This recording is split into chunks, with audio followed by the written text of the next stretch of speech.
টাঙ্গাইলে federal reporters সোসাইটির উদ্যোগে বৃক্ষরোপণ কর্মসূচি পালিত হয়েছে।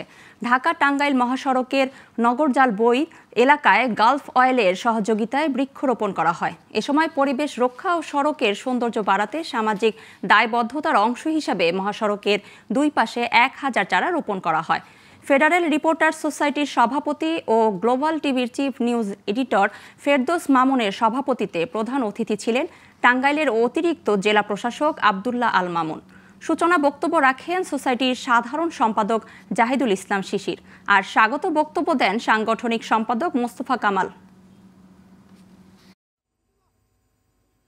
সাংবাদিকরা শুধু সাংবাদিক করবে না, পাশাপাশি সামাজিক বিভিন্ন কাজের সাথে জড়িত হয়, পাশাপাশি তাদের স্কিল ডেভেলপমেন্টের জন্য যা কিছু করার দরকার আমরা ফেডারেল রিপোর্টার্স সোসাইটি তাদেরকে সেই সুযোগ করে দেওয়ার জন্য সর্বোচ্চ চেষ্টা করব। সাংবাদিকরা জাতির আসলে বিবেক এবং সমাজের সকল অসঙ্গতি তারা আমাদের চোখের সামনে তুলে ধরে এবং সংশোধনের একটি সুযোগ তারা সৃষ্টি করে দেয়।